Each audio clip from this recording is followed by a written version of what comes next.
Welcome back, ladies and gentlemen, to Canadian Football Central. CFL content for the fans, by the fans. My team's going to the fucking Grey Cup, Rick. It's going to the fucking Grey Cup. Next, you know, Carter's mom. Won't you fucking shut up in there? Trying to sleep. Carter, I want to bring something up. By the way, it is 1 a.m. in Winnipeg when we're recording this, just for context. We just recorded the East one, and that went up earlier today. If you haven't checked it out, please do. Also, make sure you leave a like, share the video around, subscribe, and if you're listening on Spotify, give us 5 stars. We'd help us out a lot. And we hit the subscribe button. Make sure you hit the notification bell. Helps out the channel a ton. Yes, Rick?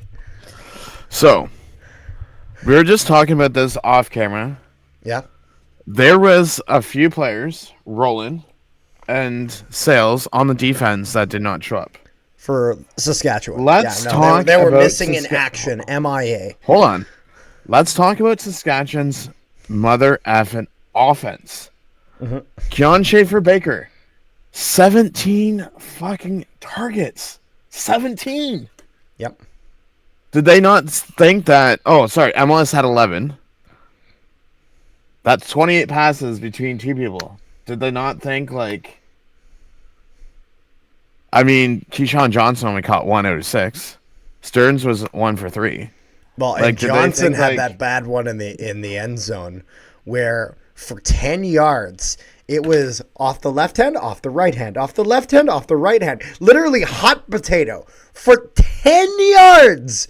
And then by the time he's actually got both hands on it, he's out of bounds. Another thing I will say. Yeah. I wish I was a betting man because every time I said that Kenny Lawler was motherfucking clutch, I would be motherfucking rich. Kenny Lawler. He had a goat. He had 4 receptions tonight. And 3 of them were touchdowns. And he got 177 receiving yards. He is a goat, and I don't care what anyone fucking says. Absolutely ridiculous. That is just bonkers. Zach Collaros, 19 for 26, 301 passing yards, an average of 11.6, 4 touchdowns, and no interceptions.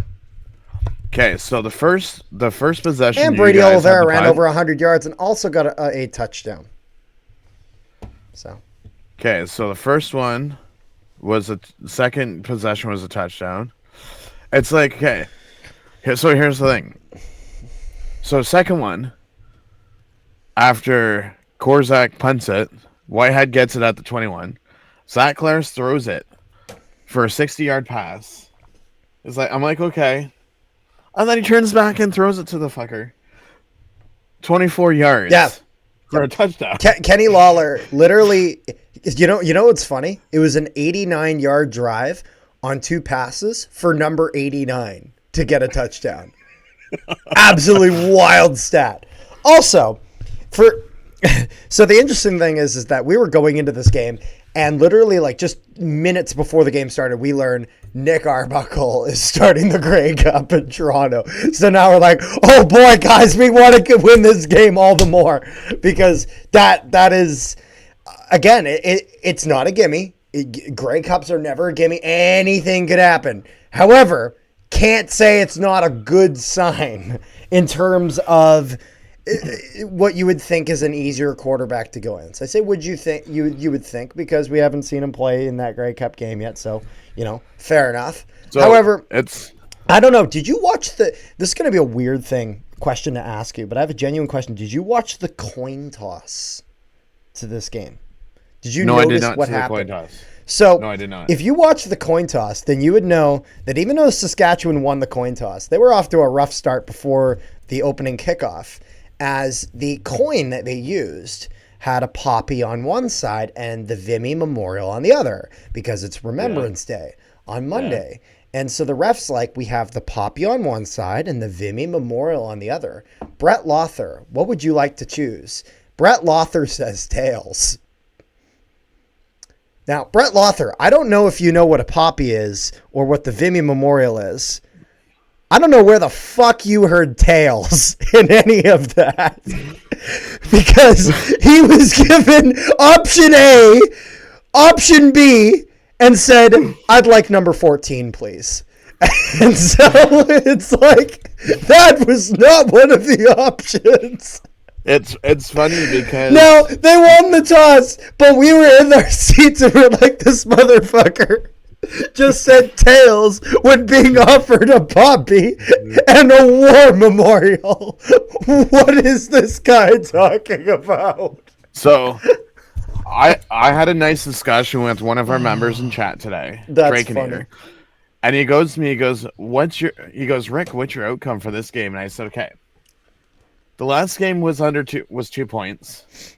I'm like, this is going to be a rival game. I can see both teams going back and forth. I'm like, you know what? This will be under a touchdown.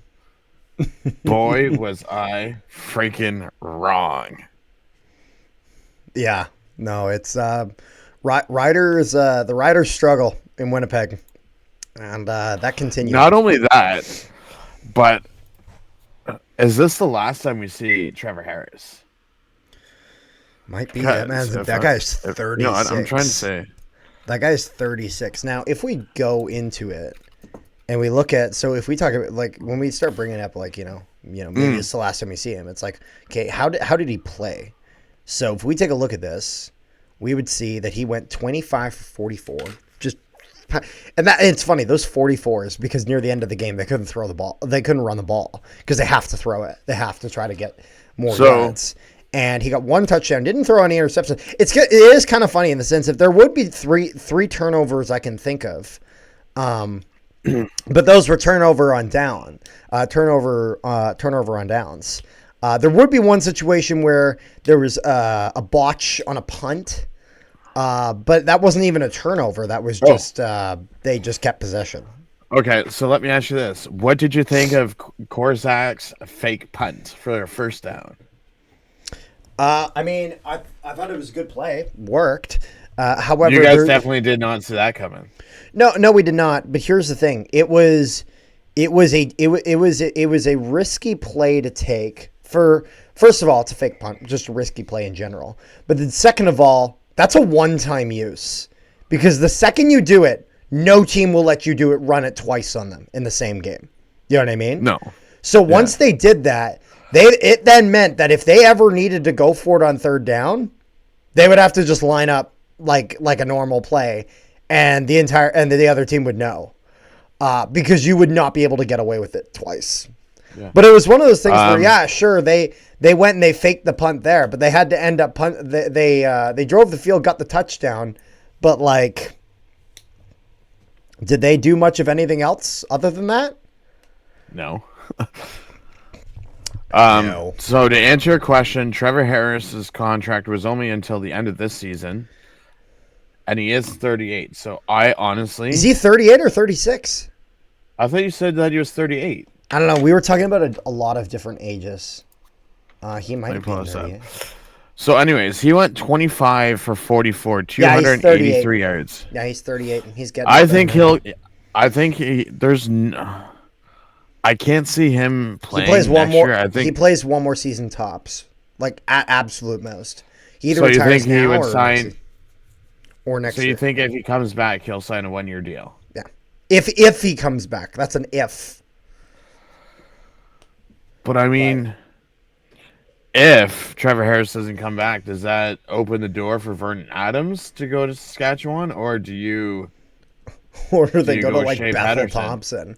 We're going to be talking about different because here's the thing, Vernon Adams Jr. is gone from BC, but then either Trey Ford or Bethel Thompson is they're not taking Jake Mayer. No, they're not. No, I don't think they're taking Jake Mayer. I think they would look at either whatever Edmonton's offering, whether that's Trey Ford or Bethel Thompson, either of them. I think Edmonton's going to try to keep Trey Ford though. So probably like Bethel Thompson or Vernon Adams Jr. if they're able to. If they're smart, they'll go after VA, as he's a bit younger than Bethel Thompson in the sense of you'll get more time with him, and then also he's just a better quarterback. I know we're talking about the And he West, would but fit you know that what? system well. You know what? Do you follow much of the NFL or no? No, I don't follow it very much. Okay. A couple of years ago, I can't remember what year it was. Floor is it Floors, the quarterback? Anyways, there's a quarterback in Philadelphia that came out of nowhere. Kind of like a Nick Arbuckle, where he's put in his time at Flores, I think is the quarterback's name, where he's put in his time as a backup. All of a sudden, this guy has an outstanding Super Bowl. Some team throws a friggin' money truck at him. And it's just like, bud, like, there's no way. You're not talking about Carson Wentz, right? No. It's because I'm trying to think of Eagles quarterbacks. NFL.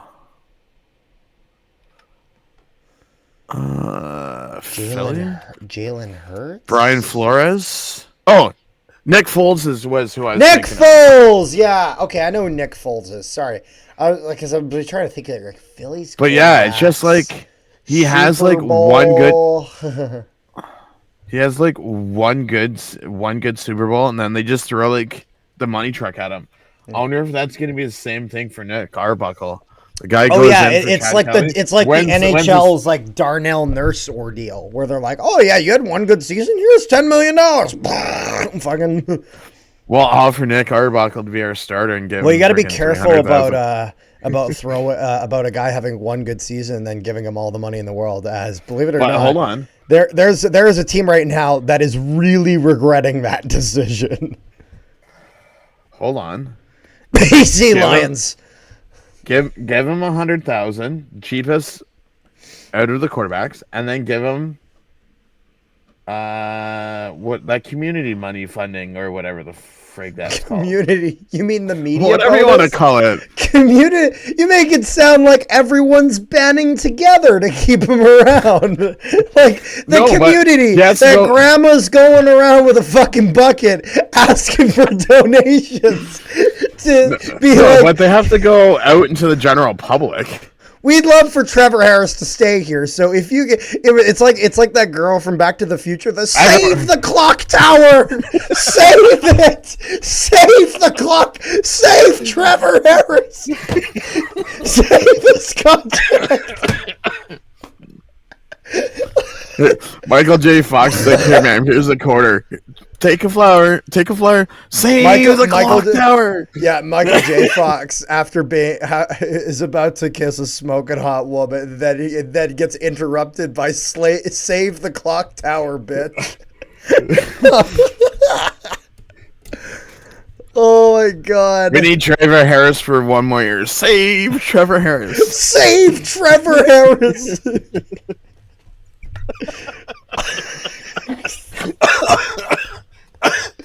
Oh, that's great. Oh, Rick, you hanging in there, man?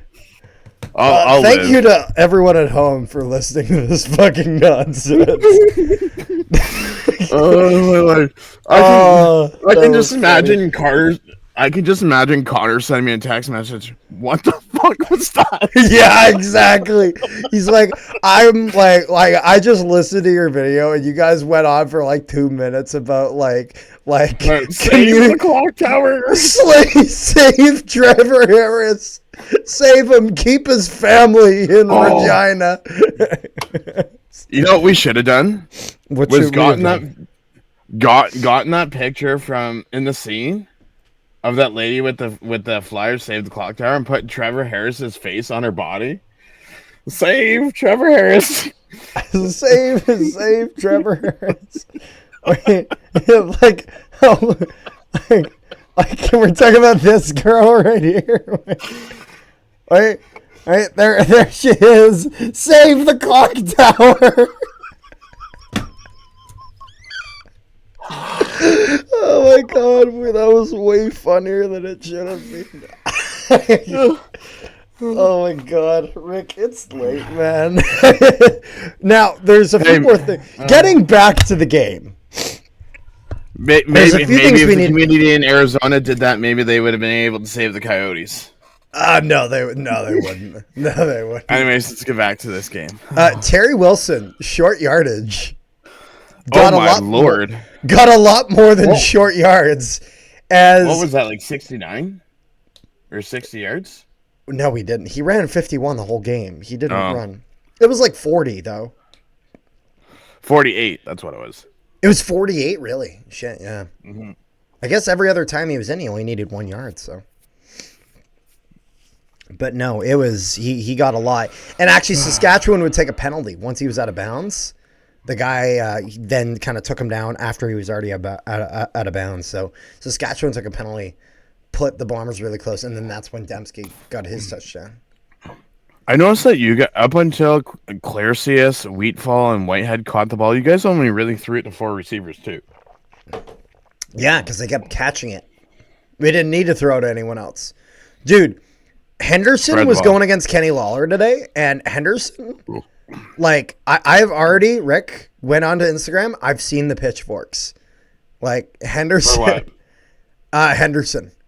As one of their secondary, as he was the one who got burned almost, like all game against Lawler, because Kenny Lawler, he is him. Also, bringing up another key point for you guys. Yeah. Rena fucking Cramdy. Yeah, no, and it's kind of funny because at one point we were worried because he kind of went down and went out from an injury timeout, but then comes back in. Alexander gets a 6 Alexander sack. Went Sam linebacker and someone else, Nick Taylor. I will say Alexander's penalty is dumb because he gets a penalty when I think they punt, and he gets a roughing the passer. Or no, it's like a misconduct unnecessary penalty. roughness, something like that, where essentially he gets pushed down from behind or whatever, and it's fine. It's just kind of a rough spot, and he's getting up, and then a guy kind of falls over top of him. Which again, he has nothing to do with it. The guy kind of falls on top, but while this is happening, he was kind of hunched over, and when the guy's kind of falling on top of him, he kind of just straightens his back. That's all he does to kind of get up, you know. And then the guy kind of like, whoa, like falls off to the side, and then the ref's like, oh, that's gotta be a flag, and it's like the motherfucker was just standing up. Like what? 15 yards? You're just standing up. Like. And so, also, actually, you know what was funny was because immediately after that, and do you want to hear my notes? Because I put sure. After Bombers punt, Brennan Alexander takes 15-yard misconduct penalty, and then I immediately wrote penalty reversed as refs figure out that decision was a stupid ass decision. As it actually got reversed because I think the command center was like, nah. Yeah, I noticed that because. Well, I was looking at the play-by-play notes. I seen that unnecessary roughness, and then it's like it was gone. I'm like, okay, what happened? Yeah. So that is what the happened. Heck happened to Terrell Ford? Like the guy only had 1 tackle. Like all the key players for Saskatchewan and well, do you want to know what I noticed? No, I'm just saying like the ones that would have normally stepped up and like did like all-star, you did not see them at all. Well, do you want to know something funny? Rewatch that game. Tell me how many times a receiver that was near Terrell Ford was thrown to. They were avoiding Terrell Ford. Oh, I'm sure they were. They were. They wanted to make sure that if they were going to Terrell Ford, the guy near Terrell Ford, that was like absolute last resort. Like, they were avoiding Terrell Ford like the goddamn plague. Like, seriously, it was kind of funny in that regard that they wanted to stay away from him. But it was just crazy as the Riders would go 3 different times on 3rd down to try to get it because they were trying to, just keep going and be able to get it done. They didn't get it any of those. They all 3 times they went forward on 3rd down, and I'm excluding the fake punt because a fake punt is different than just going forward on 3rd in a traditional sense. But every time they went forward on 3rd, turnover on downs, they weren't able to get it. 0-3 on. Yeah, and that's all in the 4th quarter. Yeah, no, it was right when they needed it, and actually one of them was on their own 24-yard line, so then Oliveira went in. And it was one of those things where I know kind of we talked about this a little bit earlier about maybe whether they should or shouldn't. I honestly, I actually think that was the right call from Corey Mace, even though hindsight's 2020, in the sense of that Saskatchewan at that point was already down by so much they couldn't afford to punt. They needed points, and so I understand why Corey Mace goes for it. But I think that one of the biggest issue for Saskatchewan here, besides Henderson getting beat every single play, was their receivers couldn't catch a ball. Couldn't. And so that was kind of a fun thing. It's funny. We were having a lot of fun in our seats, especially with the guys in front of us who are great guys. One of them kind of scared us at one point when he had a bit too much to drink and was talking about running onto the field, and all of us around him had to convince him to not run onto the field. He had just a bit too many to drink. He's a nice guy though, and they were all like really chill. Actually, they were asking about.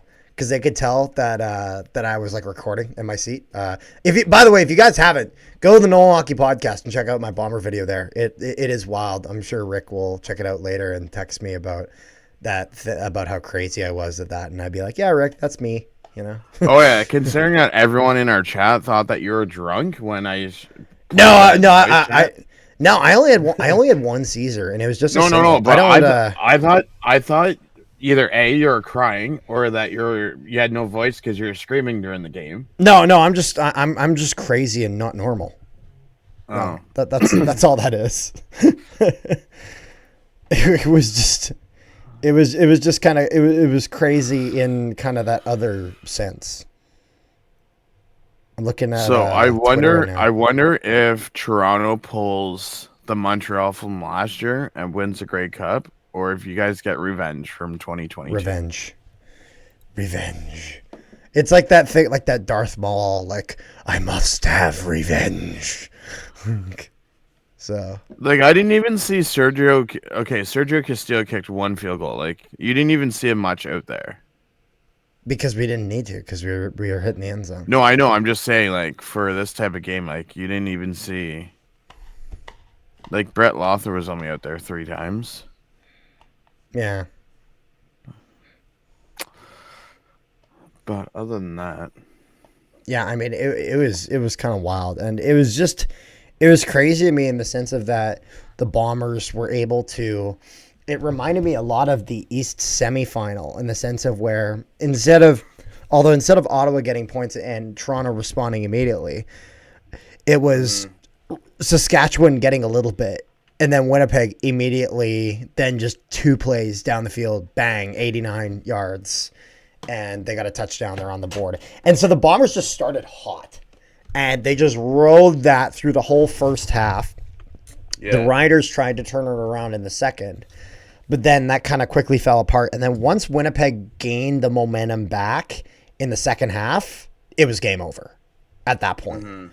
Because all that Saskatchewan had running with, they were running with, they lost that. And so that's why even despite the fact that they finally got a touchdown in the third quarter, they gave up a touchdown in the third quarter as well, which meant that it was just completely meaningless because it was a 57-yard pass for Kenny Lawler. And then at the end, after the touchdown, Saskatchewan, with 23 seconds left, they went for the 2-point conversion just for the shit of it. I guess just out of pride, you know what I mean? So, well. True. But Bombers, 5th straight season, Grey Cup appearance. So reminder: the last team, the last team that represented the West, that was not Winnipeg, was in 2018. So. The one thing that I will mention, the next coach that gets fired, you'll see Buck Pierce gone. Yeah, no, Buck Pierce will probably get a job somewhere. Even if, what the heck is that guy's name? Not McManus, your guys' other. Like our defensive coordinator? No, your guys' other assistant GM. I'm trying to think of what the heck his name is. His name is Ted Govia. Yep. If Ted Govia ever got a GM job anywhere, I think someone would come pinch Buck Pierce. Possibly. Because how Buck Pierce doesn't have a head coach job yet is wild. It's simply the only reason he doesn't is because Corey Mace got the job in Saskatchewan. No, but I mean, like, even if Jarris Jackson doesn't get the head coaching position in Edmonton, it would not surprise if Buck Pierce ended up as the head coach in Edmonton. That would really suck, but we'll see. At the end of the day, all I'm concerned about off-season begins a week next week, next Monday. All I'm concerned about when it comes to Buck Pierce is what he cooks up for. Is him calling the plays on Sunday. That's right.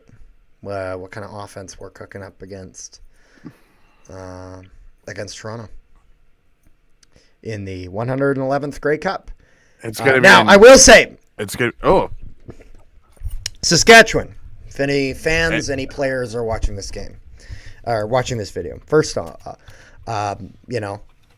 sorry, a little bit not sorry, but also sorry in the sense of we kind of sorry, but not we sorry. got past you to get to the Grey Cup. But if you can just look at this on the bright side, you don't have to fly to BC and listen to the Jonas Brothers. So if there's anything you can look forward to, it's that you won't have to deal with the bleeding that comes out of ears when people listen to the Jonas Brothers. So again, if there's anything positive you can take out, hopefully it's that. So you want to hear something interesting? Yeah. So the last time these two teams made it to the Grey Cup in Regina 2 years ago, in 2022, it was Jordan Davis, Tyler Hubbard, and Josh Ross as the halftime show. Oh, yeah? Now we go again, and it's the Jonas Brothers. Could you imagine if these two teams met again in 2 years and it's someone completely different? It's funny. You're kind of like, can you imagine? I'd be like, that. I'm okay with that because that means we'd be in the Grey Cup final again. When Winnipeg will win this year, then you have to have another one in 2 years where it solves the tie between Toronto and Winnipeg for the Grey Cups in the last 4 years or whatever many years it is. What are we gonna call that, Rick? What's the name of that one gonna be? Is it the I don't know. Is it the Super Duper Grey Cup? I mean, WWE now has Women's United States titles, so I mean, they'll have a women's IC title too. Coming Monday, you know it. But anyways, other than that, it's been long enough. I think that's pretty much all we got. Thank you guys so much for tuning in. Make sure you guys like, share, and subscribe if you haven't already. If you guys are listening to this on Spotify, give us 5 stars. We'd really appreciate it. Really appreciate your guys' support. Make sure you guys check out our Eastern final review that is already out. Also stay tuned for in the kind of coming week as we get closer to Sunday. Coming week. We will have our preview of the 111th Grey Cup between the Winnipeg Blue Bombers and the Toronto Argonauts, as well as we will be live streaming. It will be predominantly Rick live streaming the Grey Cup. I'll kind of be phoning in, kind of like the bitch on Deal or No Deal or whatever. The banker, who comes to give you a terrible number, and so it comes to give you a terrible reporter from the sideline reporter from his house. Yeah, exactly. So I'll Carter's on house arrest. He has to give us news from his basement. Anyways, so make sure you stay tuned for all of that, and make sure you save the clock to save Trevor Harris. Save Trevor Harris. Save Trevor Harris. No, you're getting it wrong. Save the Argo attendants. Save the Argo attendants. Oh, no, that's long gone. Oh. Anyways, but make sure you guys Save stay the tuned. clock tower. I'm going to go watch that now. Oh, yeah, we're laughing about a movie that came out like 39 years ago. 89. Listen, I was 3. No, I said it came out 39 years ago. No, I know. I'm just saying, came out in 1989. The first one? I'm pretty sure the first one came out in.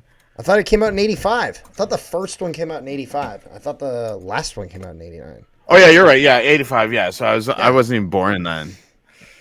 There you go. Save the clock tower. Peace, love, and positivity, all you wonderful people at home. And without further ado, save Trevor Harris. Save us from Carter's humanity.